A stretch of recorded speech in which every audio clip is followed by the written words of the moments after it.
This is MB Now, and here are your news on web. The reproduction number of coronavirus disease in Metro Manila decreased to 1.39, which is below the critical level, according to the Octa Research Monitoring Report released today, September 2. Octa said the National Capital Region averaged 4,637 new cases per day from August 26 to September 1, an increase of 12% from the daily average in the previous week. Experts reported that Metro Manila's reproduction number, which refers to the average number of secondary infections by each infected individual, is below the critical level cut-off of 1.4. According to the latest Octa report, the reproduction number in 11 out of 17 localities in the metropolis were at critical levels. The remaining 6 localities dipped to high levels. Octa reported that the hospital's bed occupancy for COVID-19 patients in the metropolis was at 69%, while intensive care unit or ICU utilization rate was at 71%.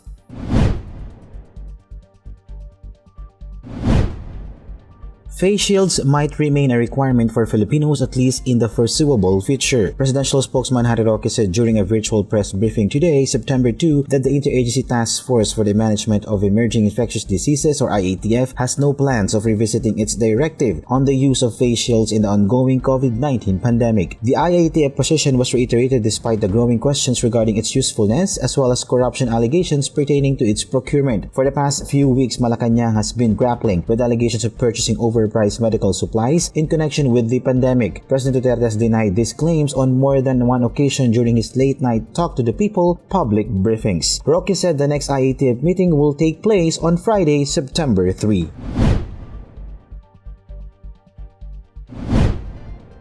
More than 70% or 9.8 million eligible population in Metro Manila is expected to be vaccinated by the end of September or to early October, according to Metropolitan Manila Development Authority Chairman Benhur Abalos. The MMDA chairman also said that the 50% vaccination goal in the region will be hit in 1 to 3 days. Abalos also stated that implementing granular lockdowns instead of placing under community quarantine classifications will give mayors in Metro Manila more flexibility. At present, a total of 3,040 households in 7 barangays have been placed under granular lockdown in the metropolis.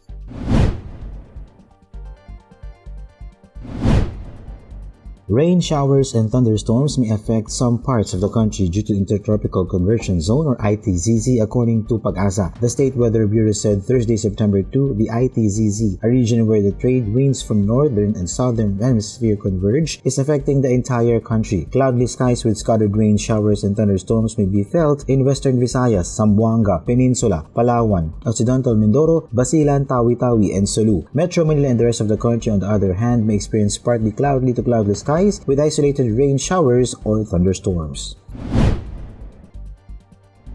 The Taliban deployed special forces at the Kabul airport on Tuesday, hours after the last batch of US troops left Afghanistan. The final evacuation flight of the US was conducted on the last hours of Monday night, airlifting their military and non-military personnel back home 1 day before the August 31 deadline set by US President Joe Biden. The Islamist Taliban then quickly swept into the airport and fired weapons into the sky across the city in jubilation. The Taliban face a daunting challenge to transform an insurgent group into a governing power in a war-ravaged nation dependent on foreign aid. Some Afghans appealed to the Islamist movement to keep its promise of a softer rule. Guinness World Records announced that K-pop superstars and Grammy nominees BTS have entered its 2022 Hall of Fame with 23 records. With a staggering 23 world records, the BTS is one of the most successful bands in the history of Guinness World Records. The BTS's Guinness World Records includes achievements in reaching the #1 spot in multiple Billboard rankings and in other music platforms, social media reach, and breaking 5 Guinness World Records so far. According to Guinness, BTS overcame barriers in cultural, linguistic, and within the music industry. They also unified so many people across the world with the sheer power of their art. They will continue to be an inspiration. After selecting 100 official delegates, the Miss Universe Philippines organization revealed the final top 30 of the competition. Out of the final top 30, 3 were chosen by fans through fan votes. They are Steffi Aberasturi of Cebu Province, Kirsten Danielle Delavin from Masbate, and Maureen Robobits from Pangasinan.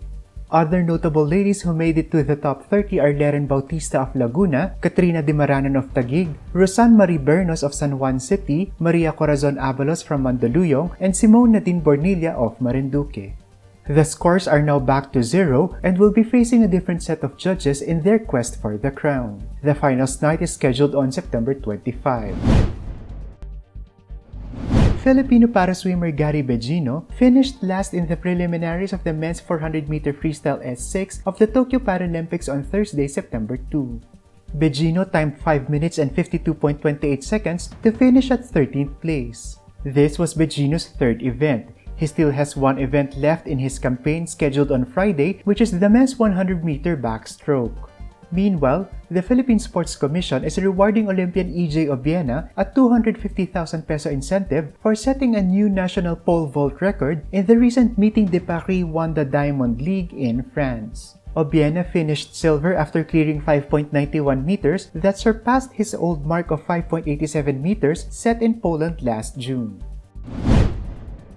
And those are the news on web. For more news and updates, follow our official social media pages or log on to www.mb.com.ph. Be fully informed.